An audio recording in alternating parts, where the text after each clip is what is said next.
Greta Gaines, Bird Before Light and the Freedom to Begin Again. Greta Gaines has never been one to stay in a single lane. From her early days as a world champion snowboarder to her self-taught journey into songwriting, she has always followed her instincts, sometimes against the grain, always with conviction. With the release of her new record, Bird Before Light, Gaines steps into what she calls a reclamation of self, a chance to return to music with fresh clarity, raw honesty, and the urgency of someone who knows there's still more to say.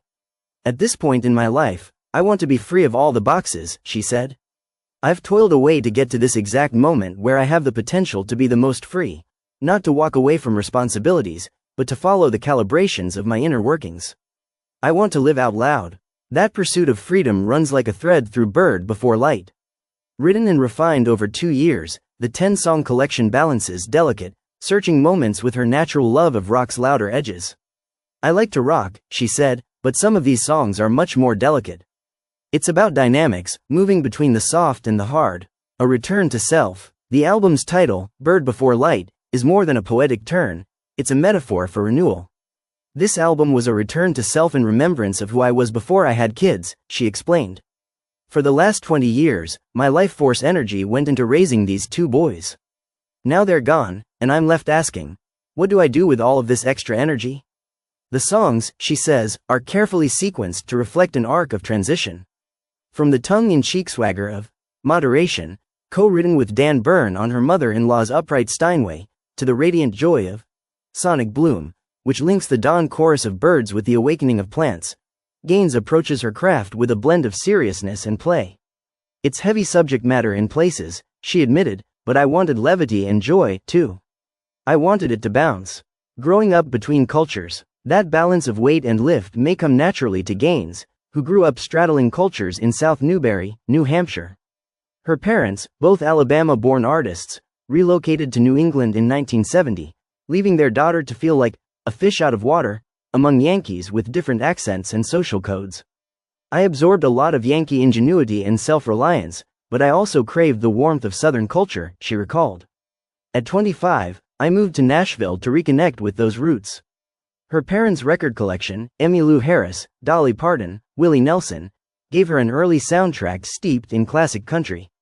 At the same time, growing up in rural New Hampshire shaped her into an outdoors woman, skier, and eventually snowboarder. After college, she went west, lived in Wyoming, and briefly pursued snowboarding at a world-class level before turning her full attention to music. From snowboarder to songwriter, I became a world champion snowboarder, but by 1994 or 1995 I knew I wanted to be a songwriter full-time, she said. I taught myself how to play guitar and sing, started doing open mic nights, and just worked my way in. The move to Nashville exposed her to a tight community of writers. A background in poetry, she studied with Roland Flint, 1934 to 2001, at Georgetown, gave her a literary grounding, but she felt liberated by her lack of formal musical training. I wasn't a highly educated musician, so everything I wrote had to be self-generated. That kept me original. I never wanted to sound derivative. For Gaines, songwriting became a form of journaling, a way to translate her interior life into something universal. That's the challenge for a songwriter, walking the fine line between personal and universal. It takes decades to master.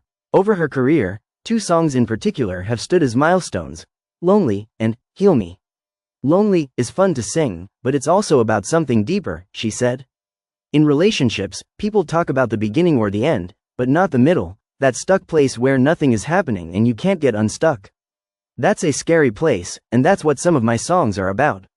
Heal Me, meanwhile, grew from her longtime interest in plants and natural remedies, long before cannabis or herbal medicine had mainstream recognition. Plants do things Western medicine can't do. Music and plants both work from an energetic standpoint, matching energy, healing, connecting. To read the entire interview, visit Americana UK.